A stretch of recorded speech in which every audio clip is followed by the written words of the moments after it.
Welcome to foodfeedinfo.com। आज की इस वीडियो में आपको जानवरों की खुराक बनाने के बारे में थोड़ा सा डिस्कसन करेंगे। आमतौर पे आप देखते हैं कि बहुत सारे लोगों की ख्वाहिश होती है कि हम खुद से खुराक बनाएं, हमें एक्सेल शीट मिल जाए। तो एक्सेल शीट पे राशन बनाना कोई इतना मुश्किल काम नहीं है। अगर आपको जानवरों की ग़िज़ाई ज़रूरियात का पता हो तो आप खुद से जो है वो उसमें राशन बना सकते हैं। लेकिन उसके लिए कुछ टेक्निकल चीज़ें हैं जो मैं इस लेक्चर में या इस वीडियो में आपसे शेयर करूंगा कि उनको ज़रूर ध्यान में रखें। हम एक्सेल शीट ही पे इसको बनाएंगे और एक्सेल शीट में बनाते हुए आप खुद से देख लें कि इसको कैसे बनाते हैं, ताकि आपको अंदाज़ा हो जाए कि जब हमने राशन बनाना है तो उसमें एक्सेल शीट को किस तरह इस्तेमाल करना है। तो ये एक्सेल शीट आपको बाद में अवेलेबल भी हो सकती है। आप अगर लेना चाहें तो इसी वेबसाइट पर जाके इसको वहाँ से डाउनलोड कर लें या ईमेल करके उसको वहाँ से हासिल कर लें। अभी इंट्रो में कुछ चीज़ें डिस्कस हुई कि फ़ीड मौजूदा हालात में कैसे जो है वो उसको हम सस्ता बनाएं, लेकिन इससे पहले कुछ चीज़ें मैं आपके कोशिश करना चाह रहा हूँ। नॉर्मली क्या होता है कि फार्मर की तरफ से रिक्वेस्ट आती है वेबसाइट पे या व्हाट्सएप पे कि हम एक सस्ता फार्मूला बना दें और वो क्वालिटी का फार्मूला भी हो।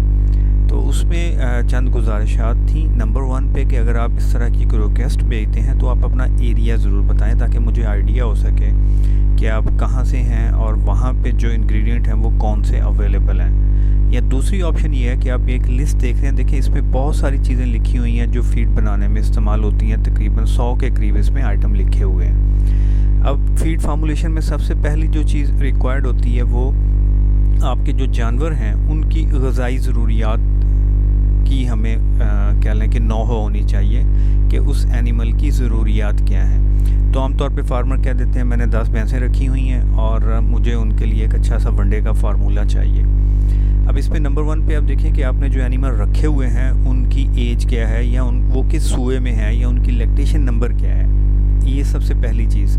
दूसरी चीज़ ये है कि अगर एनिमल दूध दे रहे हैं तो वो कौन सी उसकी स्टेज है दूध देने की। क्या अभी उन्होंने जस्ट देना शुरू किया है या 100 दिन गुजर चुके हैं, क्योंकि हर स्टेज के मुताबिक उसकी ग़िज़ाई ज़रूरियात जो हैं वो मुख्तलिफ होती हैं, वो बदलती रहती हैं। ये मैं आपको एक शीट दिखाता हूँ। यहाँ पे आप देखें कि ये जो ग़िज़ाई ज़रूरियात का एक टेबल दिया हुआ है, वहाँ पे भी आप देखेंगे कि अगर एनिमल यहाँ पे हमारा 300 केजी का आ जाता है तो उसकी ग़िज़ाई ज़रूरियात जो हैं वो ख़ुद ब खुद चेंज हो जाती हैं या कम या ज़्यादा हो जाती हैं। तो यहाँ पे 400 वाला देखें, इसकी ग़िज़ाई ज़रूरियात देखें कि उसको एनर्जी 7.16 चाहिए, प्रोटीन 318, कैल्शियम और फास्फोरस, ये 4 चीज़ें हैं। अच्छा, यही एनिमल है, इस एनिमल का हम दूध जो है वो अभी ज़ीरो कर देते हैं, इसमें उसकी फ़ैट की मिकदार भी ज़ीरो कर देते हैं। अब आप आगे देखें तो इसमें इस एनिमल का जो मिल्क के दिन है वो 60 है। 60 की बजाय हम यहाँ पे उसको कर देते हैं कि अभी उसने देना शुरू किया है। तो अब देखिए कि नीचे उसकी इनटेक और उसकी प्रोटीन की रिक्वायरमेंट जो है वो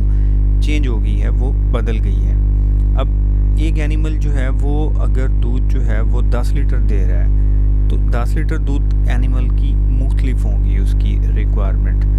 तो इस वजह से कि जब भी आपकी रिक्वेस्ट आए तो नंबर 1 पे आपका अपना इलाके का पता हो और वहाँ पे जो चीज़ें आपके पास अवेलेबल हैं वो मालूम हो, तो राशन फार्मूलेट करना आसान हो जाता है। और आजकल क्योंकि रेट में बहुत ज़्यादा मसला आता है, तो इस वजह से अगर आप जो चीज़ें आपके पास अवेलेबल हैं उनके रेट भी साथ में दे दें तो फार्मूलेशन और ज़्यादा बेहतर हो सकती है। दूसरे नंबर पे आपके पास जो एनिमल हैं तो उन एनिमल्स का आप बताएं कि आपके वो एनिमल कौन से एनिमल है, गाय है, भैंस है, क्रॉस है, और वो दूध की किस स्टेज पे हैं या कितना उसका सूआ चल रहा है, दूसरा तीसरा है, और उसमें भी वो जो दूध दे रहे हैं वो उसको दूध में कितने दिन हो गए। तो ये चीज़ें जो हैं ये सारी की सारी जब तक आप लोग नहीं बताएंगे उस वक्त तक वो अंदाज़ा नहीं होगा कि आप जो है वो किस तरह का राशन चाह रहे हैं। तो इस वजह से वो फिर कॉरस्पॉन्डेंस स्टार्ट होती है, उसमें टाइम वेस्ट होता है, मेरा भी और आप लोगों का भी। तो कोशिश करें कि जब भी आप इस तरह की रिक्वेस्ट भेजें तो उसमें काइंडली ये चीज़ें मुझे ज़रूर बता दें, ताकि मैं आपको एक राशन का फार्मूला बता सकूं। और दूसरे नंबर पर फिर आता है जी सस्ता फार्मूला होना चाहिए। देखिए, सस्ते फार्मूले के लिए जब तक मेरे पास चीज़ों के रेट नहीं होंगे, मैं जिस इलाके में रह रहा हूँ मैं तो उसके मुताबिक उन रेट को इस्तेमाल करूँगा।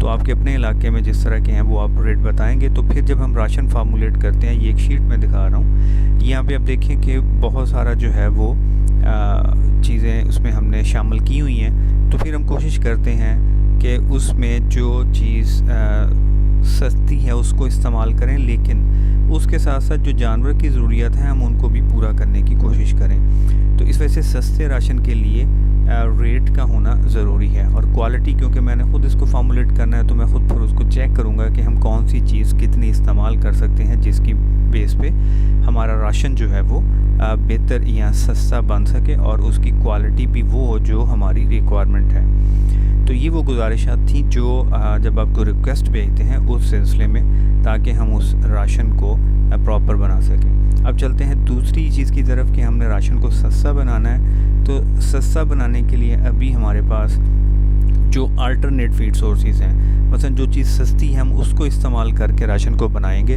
ताकि राशन जो है सस्ता बन सके। तो आम फार्मर के लेवल पे यही एक चीज़ है। इसके अलावा और बहुत सारी ऑप्शंस होती हैं जो हम सॉफ्टवेयर्स में यूज़ करते हैं, जहाँ पे कंपोनेंट का इफ़ेक्ट देखा जाता है। तो वो चीज़ें कह लें कि एक अगला स्टेप है जब हम राशन को लीस्ट कास्ट या सस्ता राशन बनाने वाला जो सॉफ्टवेयर है उसमें इस्तेमाल करें। तो आमतौर पे डेयरी में इतना इशू नहीं आएगा, लेकिन पोल्ट्री के केस में बहुत सारी ऑप्शंस जो हैं उनको यूज़ किया जाता है। और जानवरों की खुराक में तीसरा जो मेन आम है कि जिसको हम डाल के उसकी पैदावारी लागत या फीड का ख़र्चा कम कर सकते हैं, वो है फीड एडिटिव्स।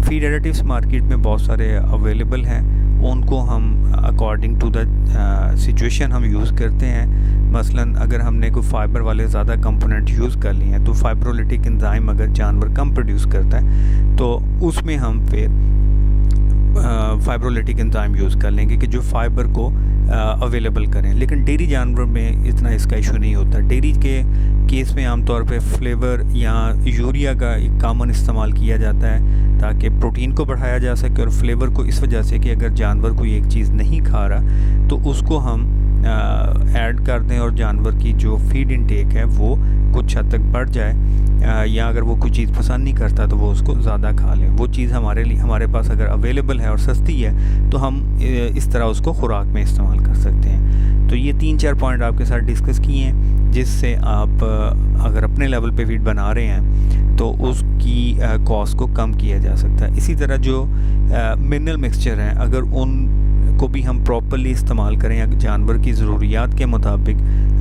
वनडे में जो मिनरल मिक्सचर है वो उस तरह का ऐड किया जाए जो हमारे अपने इलाके की ज़रूरत है, तो उससे भी फीड की कॉस्ट जो है वो काफ़ी हद तक कम की जा सकती है। क्योंकि ये आमतौर पे हम इंपोर्टेड प्रोडक्ट यूज़ करते हैं। इंपोर्टेड प्रोडक्ट की इफ़ेक्टिवनेस तो ज़्यादा होती है, लेकिन सम टाइम ये होता है कि वो हमारे जानवर को उसकी ज़रूरत ही नहीं होती और कुछ इलाकों में वो इफ़ेक्ट भी नहीं करते। तो उम्मीद है कि इससे आपको थोड़ी सी गाइडलाइंस मिल गई होंगी। तो इससे नेक्स्ट वीडियो जो होगी उसमें मैं आपके साथ एक प्रैक्टिकल शीट शेयर करूंगा जो अभी पिछले दिनों कह लें कि फार्मर में इंट्रोड्यूस भी करवाई है, जिससे आप ख़ुद से राशन बना सकते हैं। तो नेक्स्ट वीडियो तक के लिए गुड बाय।